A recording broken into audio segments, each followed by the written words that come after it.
오늘 주어진 하나님의 말씀은 데살로니가전서 5장입니다. 데살로니가전서 5장 16절에서 18절까지 제가 읽겠습니다.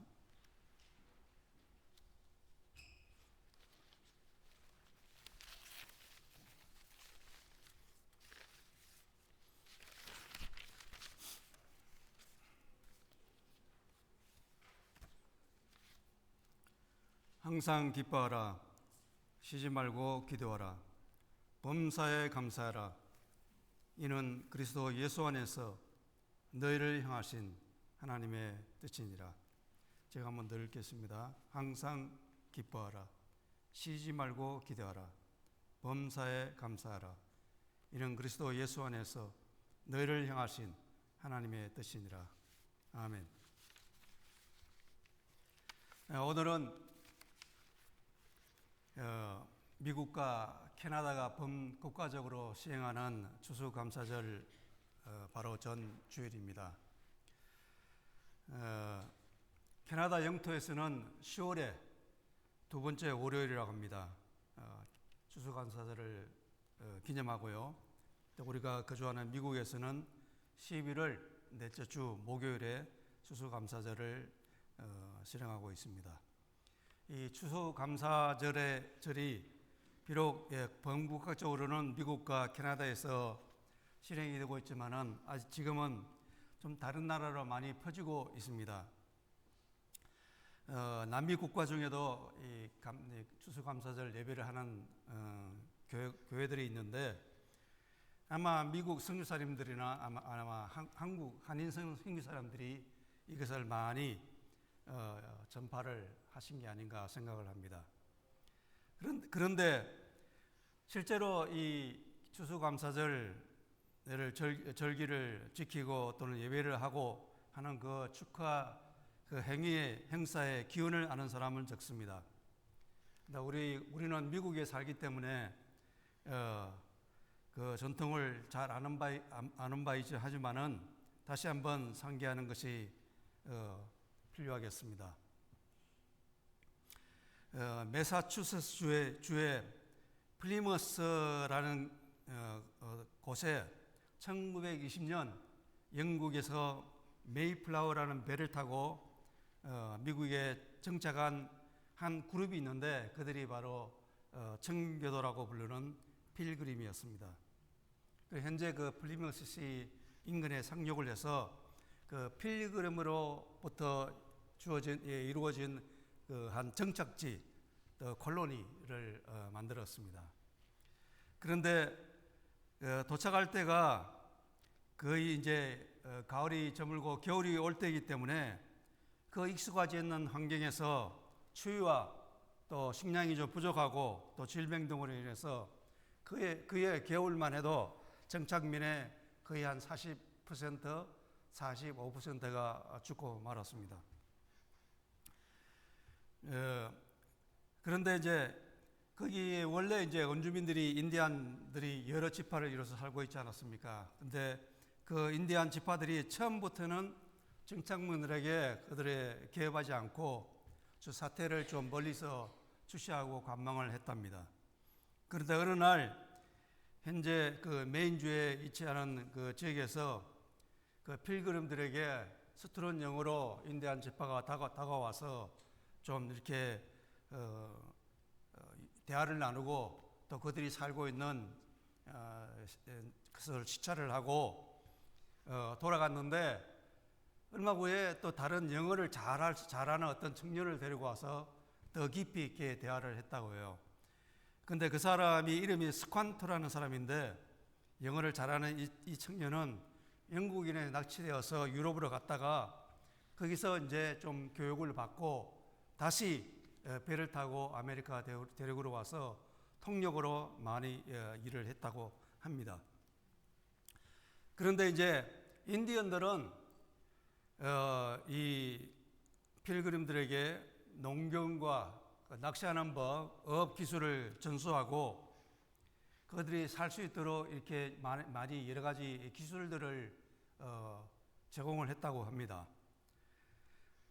그래서 1621년 그 이듬해 추수를 했는데 추수한 게 추수를 해서 그들이 이렇게 생활을 할 수 있었던 것에 너무 감사한 나머지 그 인디안들을 초대를 해서 그들에게 이 음식을 제공을 했다고 합니다.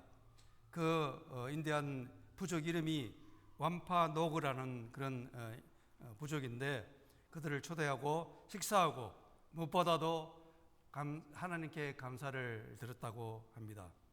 인디언들은 사슴고기라든지 야생조류들을 포획해 와서 그들에게 음식을 제공하고 또 이 곡물을 어떻게 이제 심고 추수하고 하는지를 잘 가르쳐 줬다고 합니다.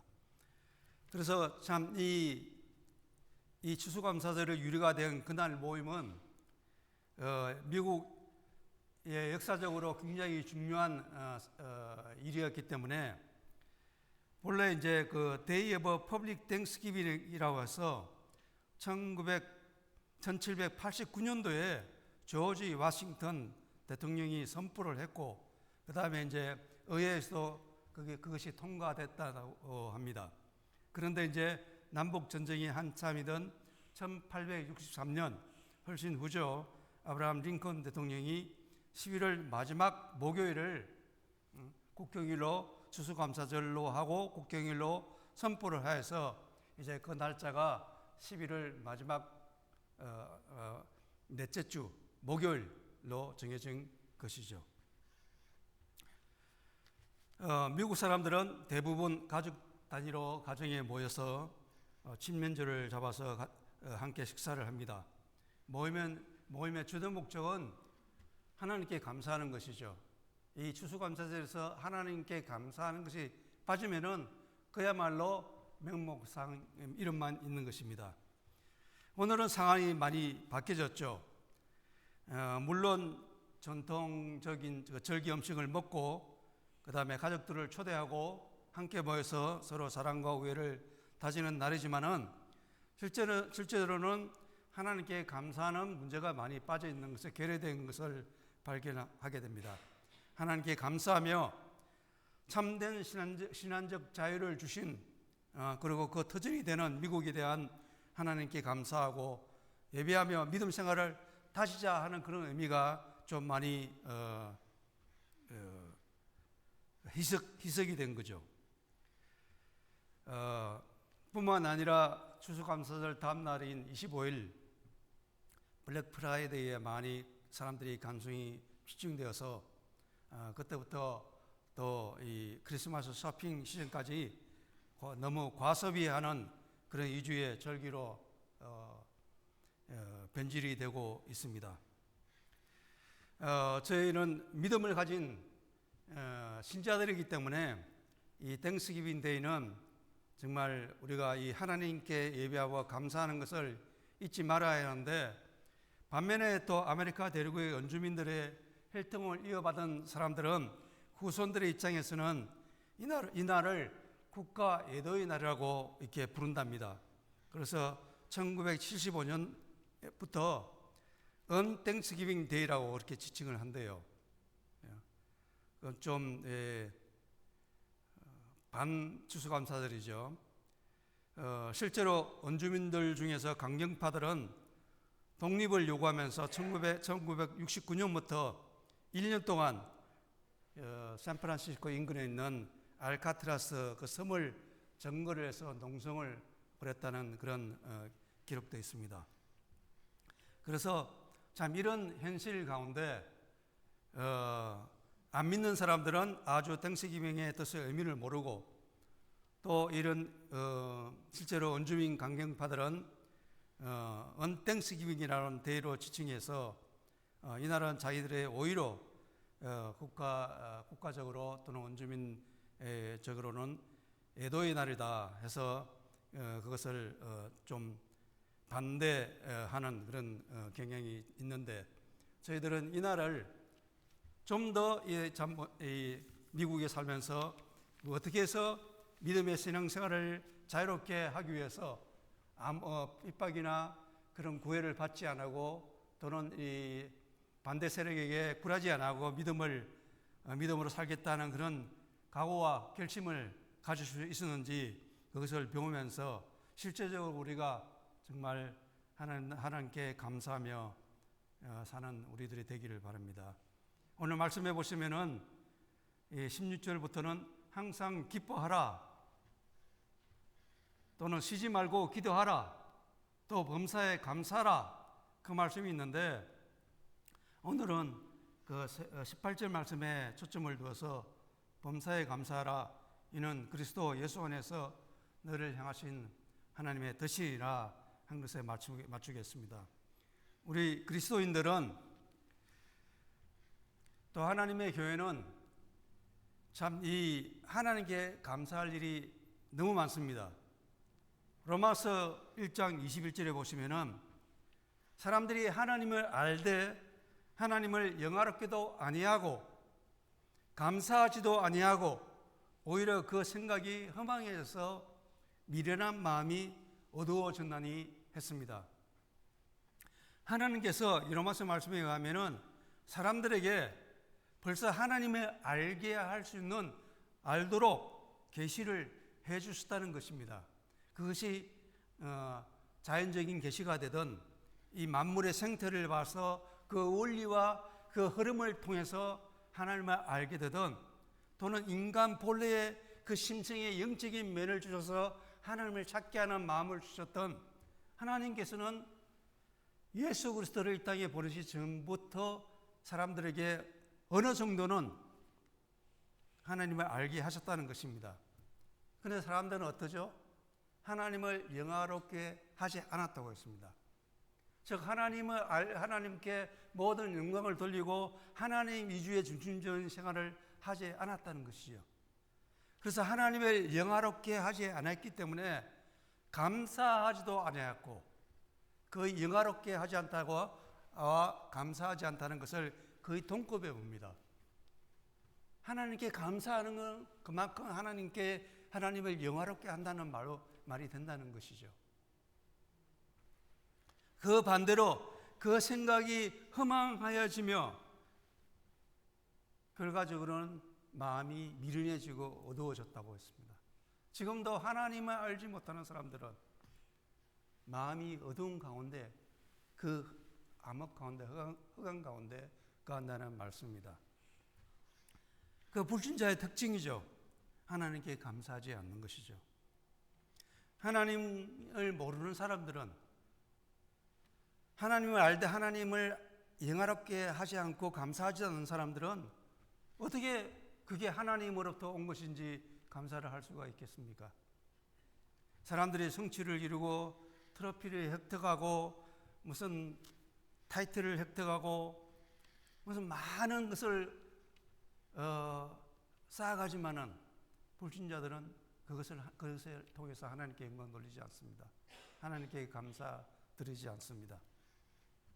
그러나 우리 그리스도인이라면 모든 일에 모든 의미에서 모든 상황에서 in every situation 그리고 모든 환경에서 in all circumstances 하나님께 감사해야 됩니다. 그런데 그것이 쉽지 않아요. 물론 우리가 즐거운 일이 있고 기쁜 일이 있고 건강하고 그럴 때는 우리가 감사하기 쉽죠. 뭐가 들어오는 게 많고 주어진 것이 많고 누릴 수 있는 것이 충분하다면은 그것은 감사할 수가 있죠. 그러나 오늘 말씀에는 범사에 감사라고 하십니다. 범사. 모든 것에 범사에 슬픔 속에서도 있을 이유가 없을 때도 감사하라. 일이 잘 안 될 때도 질병 속에서도 또는 더 심한 고통 속에서도 하나님께 감사하라고 합니다. 왜 그렇습니까? 하나님이 그 circumstance, 그 상황과 그 환경 가운데서도 하나님께서 주권자이시기 때문입니다. 하나님은 그의 자녀들이 모든 상황에서 좀 어렵다고 절망하거나 또는 뭐 부족하다고 해서 어떻게 범죄를 행하시기를 바라지 않습니다. 왜냐하면 하나님은 그 고통을 통해서 오히려 우리에게 하나님의 자녀, 그리스도인된 하나님의 자녀에게 뭔가 그들에게 도움이 될 만한 더 삶을 풍요롭게 하고 풍성하게 할 수 있는 것을 하나님은 준비하고 예비하셨기 때문입니다. 그렇기 때문에 우리 그리스도인들은 고난 속에서도 범사에 하나님께 감사할 수 있습니다. 여기 모든 것을 잃었어도 하나님께 영광을 돌렸던 한 사람이 있습니다. 그는 그 중에 한 사람은 욥이죠. 욥은 하나님 말씀에 온전하고 정직하여 하나님을 경외하며 악에서 떠난 자라 하였느니라. 그는 부자였고 재산도 많았습니다. 그런데 그에게 무슨 일이 일어났습니까? 모든 나쁜 일과 세상 사람들이 말할 수 있는 악재 다 겹쳤어요. 건강까지 잃었습니다. 자녀들까지 잃었습니다. 하루에 모든 자녀 10명을 잃었습니다. 이 모든 것이 욥에게 얼마나 어려웠겠습니까? 진짜 소화하기 어렵죠. 그 중에 한 가지만 일어났다 치더라도 그만 아마 열병이 나가 머리에 수건을 두르고 알아 누울 사람들이 많을 것입니다. 그러나 욥은 이 모든 것을 잃었어도 자신을 돌아봤습니다. 일어나 겉옷을 찢고 머리털을 밀고 땅에 엎드려 예배하며 이르되 내가 모태에서 알몸으로 나와서 한즉 또한 알몸이 그리로 돌아갈지라 주신 이도 여호와시요 거두신 이도 여호와시니 여호와의 이름이 찬송을 받으실지어다. 아멘. 그래서 이 성경 말씀은 말합니다. 이 모든 일에 욥은 범들지 아니하고 하나님을 향하여 원망치 아니하였느라. 어떻게 여전히 하나님에 대한 확신과 믿음과 그 사랑을 가지고 확신할 수 있었겠습니까? 욥이 이렇게 말합니다. 19장에 내가 알기에는 나의 대속자가 살아 계시니 마침내 그가 땅 위에 서실 것이라. 내 가죽이 벗김을 당한 뒤에도 내가 육체 밖에서 하나님을 보리라. 내가 그를 보리니 내 눈으로 그를 보기를 낯선 사람처럼 하지 않을 것이라. 욥은 하나님을 보았습니다. 하나님의 사랑이 얼마나 크고 얼마나 그가 인격적으로 대하시는 분인지를 욥은 알았던 것입니다. 욥은 하나님을 보기를 그를 보기를 낯선 사람처럼 하지 않을 거라고 했습니다. 하나님께서 우리를 낯선 사람으로 대해주지 않으시는 것입니다. 하나님은 우리의 하나님의 아버지시고 또한 사랑의 하나님이시고 기본적으로 사랑이시기 때문에 우리를 모든 그런 욥보다 더한 어떠한 순간이 온다 할지라도 하나님의 살아계심을 우리는 잊지 말아야 될 것입니다. 그러면은 하나님은 감사할 수가 있을 거예요. 2000년 전에 우리의 구속주로 우리를 구원하기 위해서 오셨던 예수님이 십자가에 죽으셨기 때문에 어려움 속에서도 하나님께 예배하고 감사할 충분한 이유가 우리에게 주어진 것입니다. 하나님은 감사하는 사람과 감사하는 교회를 찾고 계십니다. 그리고 그런 사람들을, 그런 교회를 아끼시고 사용을 하십니다. 이 우리 추수감사절을 맞이하여 이 말씀을 통해서 범사에 감사라는 말씀을 통해서 더욱 하나님과 가까워지고 그의 관계성이 더 깊어지기를 바랍니다. 두 번째로 항상 기뻐하고 쉬지 말고 기도하라. 범사에 감사하라. 이는 예수 그리스도 예수 안에서 너를 향하신 하나님의 뜻이라고 하셨는데 이것이 감사하는 것이 또는 기도하고 기뻐하는 것이 하나님이 우리 그리스도 예수 안에서 우리를 향하신 뜻이라고 하셨습니다. 이 세 가지 요소, 그리스도 예수 안에서 우리를 향하신 하나님의 뜻인 것입니다. 사도 바울이 이 서도 말미에 부드럽게 말하면서 그냥 서신을 둥그스름하게 끝낼 수도 있었을 것입니다. 그러면은 데살로니가 전서를 받은 데살로니가 교인들도 하고 쉽게 끝낼 수도 있었겠지만은, 그러나 마치 이 세 가지 요소를 사도 바울은 이 서신의 말미에 근면이자 강력한 근거로 마치고자 하는 것이죠.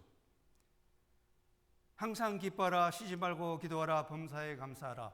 아주 이 세 가지는 자그마한 선언과 같습니다. 왜? 이 세 가지가 하나님의 뜻이라고 못을 받았기 때문입니다. 누가 감히 하나님의 뜻이라는 것을 반발할 수가 있겠습니까? 먼저 기뻐하라, 기도하라, 감사하라 하는 이 세 가지 동사 전에 부사가 있는 것에 주의를 하시기 바랍니다. 기뻐하되 항상 기뻐하라고 말합니다. Always. 기도하되 쉬지 말고 기도하라. Without ceasing. 감사하되 범사에 감사하라. In everything. 사실 이 세 가지를 여러분들이 삶에서 적용을 하면요, 항상 기도하고 쉬지 말고 항상 기뻐하고 쉬지 말고 기도하고 범사에 감사하고 세 가지를 여러분들이 계속 주머니에서 비타민을 가지고 다니면서 이렇게 수시로 먹듯이 이것을 가지고 행하시면요, 어떤 보약, 녹용이나 100만 원, 1000만 원 한다는 60년, 100년 먹은 삼삼을 먹는 것보다도 우리의 건강에 더 좋을 것입니다. 근데 이런 실천이 가능할까요? 한 주간만 여러분들이 어떤 노트 조그만 걸 하나 이 카드 가지셔가지고 한번 내가 항상 기뻐하는지, 어떤 일이 벌어졌을 때 내가 그것을 기뻐했는지, 쉬지 말고 기도했는지, 범사에 감사했는지 한번 여러분들이 시험삼아 한번 체크해 보시겠습니까? 아마 그걸 하면은 분명히 아마 자각이 될 것입니다. 인식이 될 것입니다. 내가 이 점에서 부족하구나. 내 이 점에서는 내가 강하게 잘 실천을 하고 있구나. 근데 이것이 왜 하나님의 뜻입니까? 그것은 하나님이 어떤 분이신가, 그것을 알면은 알 수 있습니다. 하나님은 인격적이시죠. 우리에게 강압적으로 뭔가 무리한 것을 요구하시지 않습니다.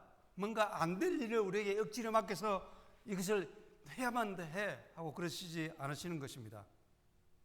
하나님께서 자신의 뜻이 무엇인가를 밝히실 때에는 그것을 행할 수 있는 능력도 함께 주십니다. 그런데 그 명령의 결과가 우리를 더 작게 만들고 올가매고 하는 것이 아니라 우리의 삶에 어떤 최상의 완벽한 플랜, 계획이 있는 것입니다. 하나님께서 어떤 말씀을 하시면은 그 말씀에 대한 책임을 지시거든요. 이 감사라는 말은요, 여기서는 동사적으로 유카리스테이라고 되어 있는데, 사실은 그 유카리스테라는 그 명사에서 나온 말이거든요. 그것은 인정하다 또는 신뢰하다는 그런 의미가 있습니다. 우리가 하나님이 하시는 것에 인정하고 신뢰하면은 거기에 대한 어떤 완벽한 계획이 있다는 것을 알면은, 그거보다 더 큰 하나님의 어떤 계획이 있다는 것을 알면은 우리는 감사할 수가 있는 거죠. in every situation. 여러분들이 교회를 오다가 어떤 차가 펑크가 나서 한쪽으로 기울어서 나머지 담벼락과 박아서 사고가 났다고 생각을 합시다. 그러면 그것은 그 자체는 감사가 나오기가 쉽지 않죠. 네? 그러나 그 시츄에이션 안에서도 하나님이 어떤 것을 역사하실 수가 있는 것이죠. In all circumstances, 어떤 환경에 내가 갑자기 어떻게 돼서 할 수 없이 어디 타도시에 가게 됐다고 생각을 합시다. 그런데 아는 사람도 없습니다. 직장도 얻지 못했습니다. 네. 당장 어디 거할 곳도 쉽지 않습니다. 그런 환경이 주어질지도 그 사실 자체는 감사하기가 쉽지 않습니다. 그러나 하나님께서 나를 이곳에 부르신 이유가 무엇일까? 분명히 하나님의 어떤 플랜이 있을 것이고, 그것이 비록 나 현재는 오늘은 어렵지만은 헤쳐나가기가 쉽지 않지만은, 그러나 하나님께서는 그 사건과 그 환경 그 너무 어떤 기이한 계획과 나에게 복이 될 은혜가 되고 복이 될 그러한 계획이 있다는 것을 알 때는 감사할 수가 있는 것이죠. 말씀에서 요한복음 10장에서 말합니다. 도둑이 오는 것은 도둑질하고 죽이고 멸망시키는 것뿐이요, 내가 온 것은 양으로 생명을 얻게 하고 더 풍성히 얻게 하려는 것이라. 예수님께서 그렇게 말씀하셨죠. 양과 목자의 비유를 통해서. 우리는 하나님의 양입니다. 우리는 하나님의 목장 안에서 거하는 양입니다. 하나님은 우리에게 목자로서 예수님을 주셨습니다. 그냥 일반 목자가 아닙니다. 삭군이 아닙니다. 선한 목자입니다. 선한 목자는 자기 양을 위해서 생명을 바친다고 했습니다.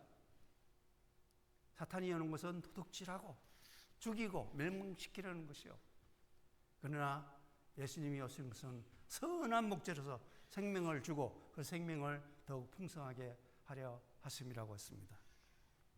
우리는 우연히 예수님을 믿게 된 것이 아닙니다. 하나님의 계획 아래 어느 날 우리의 영안이 뜨고 하나님의 은혜가 주어져서 하나님을 알게 되고 예수님을 믿게 된 것이죠. 왜? 우리에게 더 큰 복과 더 큰 삶의 의미를 주시기 위해서입니다. 하나님께서 우리를 구원하신 목적은 풍성한 삶을 주시기 위함입니다. 하나님의 뜻은 타 종교처럼 종교 생활에 무거운 짐을 주기 위함이 아닙니다. 구원받은 우리들이 더욱더 풍성한 삶을 살게 하기 위해서입니다. 그리고 마지막으로 그리스도 예수 안에서 너희를 향하신 하나님의 뜻이라 한 그 말씀 속에 그리스도 예수 안에서 라는 말씀을 우리가 유의해야 되겠습니다. 하나님의 뜻의 대상은 그리스도 예수 안에 있는 사람에 한정되어 있는 것입니다. 그리스도 예수 안에 계십니까? 제 사함을 통해 구원이 주어진 자들, 즉 하나님의 자녀들, 예수님 안에 있는 것입니다. 그 N이라는 것은요, 예수님 안에, 그 사도 바울만 해도 그 서신 중에 164일을 그리스도 안에, 주 안에, 그 안에 라는 표현을 썼다고 합니다. 얼마나 그 사실이 중요하기 때문에, 귀하기 때문에 그리스도 안에라는 말을 그렇게 자주 반복을 했겠습니까? 그리스도 안에 있다는 것은요, 예수 그리스도의 죽음과 부활로 인해서 우리가 영원한 생명을 얻었으나 바로 구원 이후에도 그리스도와 하나님과의 인격적인 관계가 계속해서 유지가 되어야 된다는 말입니다. 우리 구원의 주님이신 그리스도 안에 하나님으로부터 구원만 얻은 것이 아니라 그리스도 안에 매일매일 우리가 거해야 하는 것입니다. 성령님께서 우리 안에 계시기 때문에, 내주하시기 때문에 그것이 가능한 것이죠. 그 안에라는 전치사의 의미는요, 뭐 1차원적인 장소의 의미가 아닙니다. 고양이가 부토막, 부엌 안에 부토막 위에 있다. 그 부엌 안에 할 때는 너무 장소적인 협착적인 그런 의미죠. 1차적인. 그러나 그리스도 안에는 성경 요한복음 15장에서 말하듯이 나는 참 포도나무요 내 아버지는 농부라. 물은 내게 붙어 있어. 어떻게 있어요? 내게 붙어 있어. 열매를 맺지 아니하는 가지는 아버지께서 그것을 제거해 버리시고 무릇 열매를 맺는 가지는 더 열매를 맺게 하려 그것을 깨끗하게 하시느니라. 너희는 내가 일러준 말로 이미 깨끗하여졌으니 내 안에 거하라. 나도 너희 안에 거하리라. 가지가 포도나무에 붙어 있지 아니하면 스스로 열매를 맺을 수 없음 같이 너희도 내 안에 있지 아니하면 그러하리라. 그래서 예수님께서 내 안에 있다는 것은 마치 포도나무 가지가 포도나무 원가지 원가지라고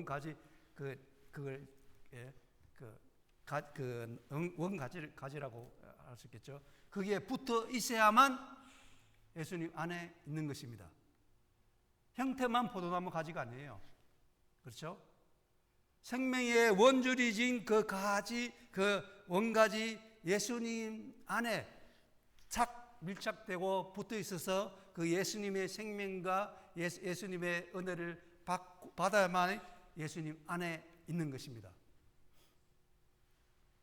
근데 떨어져 나가면 어떻게 되죠? 말라 비틀어져서 아무것도 할 수 없고 열매를 맺지 못하는 상태가 되겠죠. 포도나무 가지는 그 나무에 붙어 있으면 됩니다. 포도나무에서 그 수액의 가지를 흘러가서 꽃이 피고 열매를 맺게 되는 것이죠. 떨어져 나가면 절대 열매를 맺지 못합니다. 예수님 안에 있고 예수님과의 밀착된 관계가 있어야지만 우리가 삶의 그리스도인으로서 열매를 맺을 수가 있습니다. 즉 그리스도 안에 있다는 말은 예수님에게 붙어 있는 것입니다. 예수님 안에 거하는 것입니다. 그 사람의 삶이 열매를 맺을 수 있는 조건이 갖추어졌음을 말하는 것입니다. 한 가지 나누고 말씀을 마치겠습니다. 아침에 전화가 왔어요. 어떤 침례교회 다니시는 집사님이신데 자기가 아침에 일찍 일부 예배를 마치고 집에 가려고 하는데 하나님께서 계속 불편한 심정을 줬다는 것입니다. 그게 뭐냐면은 자기 아는 사람이 지금 병원에 입원해 있는데 뇌출혈이 나서 수술을 받았다는 것이죠. 나이가 50년생이랍니다. 그분이. 그런데 그분을 신방을 꼭 병원으로 가라는 하나님께서 자꾸 그런 부담감을 줬었다고 해요. 그런데 가기는 가야겠는데 가서 무엇을 어떻게 해야 될지 모르겠다는 거예요. 그래서 저한테 이렇게 조언을 구하는 거였어요. 그래서 그분이 예수님 믿습니까? 했더니 아니래요. 그 사람은 하나님을 알기를 아주 우습게 여기는 사람이라고 합니다. 그러기 때문에 어떻게 해야 되냐고 그러길래 가셔서 그분하고 대화가 가능하지 않으면 그냥 주사님께서 기도해 주시고 가족과 함께 대화가 가능하면은 그 사람이 이 세상에 태어나고 지금까지 74년, 75년을 산 이유가 뭐냐고 한번 물어보십시오.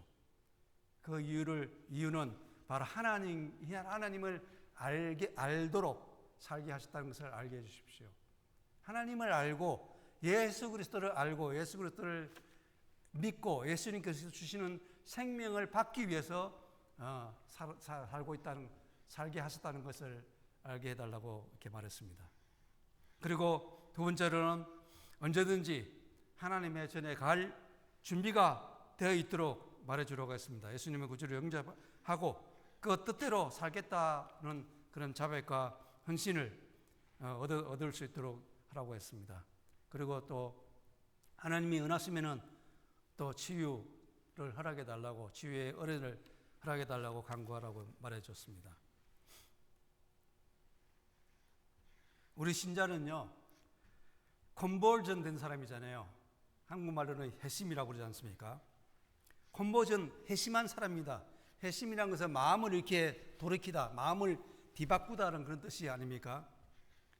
그래서 컨버전 된 사람이에요. 회심한 사람입니다. 못마땅한 일이 있고 불평할 일이 있으면 그것을 뭘로 바꿔야 되죠? 기뻐하라로 바꿔야 됩니다. 항상 기뻐하라. 그리고 염려가 생기고 어떤 근심이 생기죠? 그럼 뭘로 컨버전 해야 되죠? 잘 아시잖아요, 그죠? 쉬지 말고 기도하라. 기도하면 됩니다. 그리고 뭐를 많이 얻고 뭘 많이 성취하고 이루고 그리고 어떤 삶의 만족감이 있죠. 그러면은 그것이 불신자들은 내가 잘했어, 내가 운이 좋았어, 또는 내가 이 실력이 출중했기 때문에 내가 얻은 소득이요, 내가 얻은 것이요, 내가 다 이룬 성취라고 자기에 빠지고 자기 중심에 빠지는 그 에고센트릭한 삶이 됩니다. 그러나 신자는 그걸 컨버전 해야 됩니다. 어떻게 해요? 범사에 감사하라. 감사로. 아까 감사한다는 것은 인정한다는 말이잖아요. 그렇죠? 하나님을 인정해 드리는 것입니다. 건강이 있습니까? 소유가 있습니까? 자녀가 있습니까? 자녀들이 편안한 삶을 살고 있습니까? 감사하십시오. 하나님 인정하십시오. 잠언 3장 5절 6절에는 이렇게 말합니다. 너는 마음을 다하여 여호와를 신뢰하고 내 명철을 의지하지 말라. 너는 범사에 그를 인정하라. 그리하면 내 길을 인도하시리라. 아멘. 기도하겠습니다.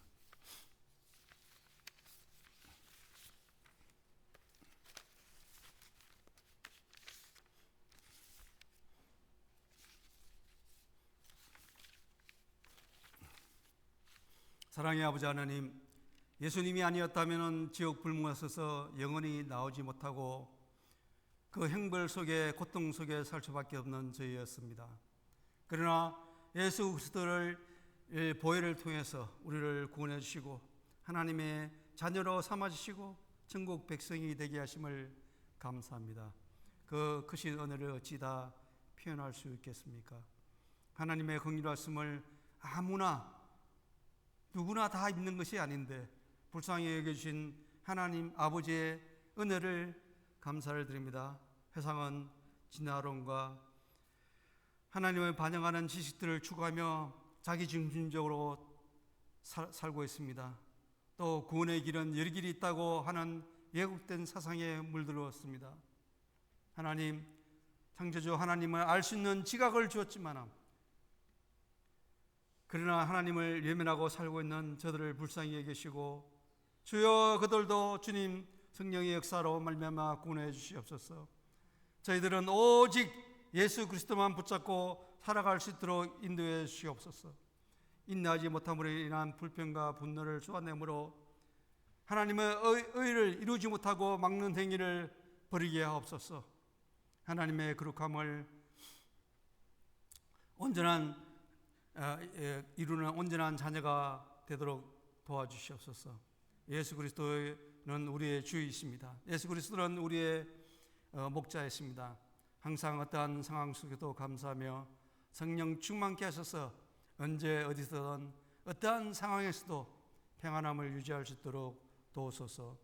감사할 수 있는 주님의 자녀가 되도록 인도하시고 우리의 말과 열매와 행위를 통하여서 온전히 주님께 영광 돌리게 하옵소서.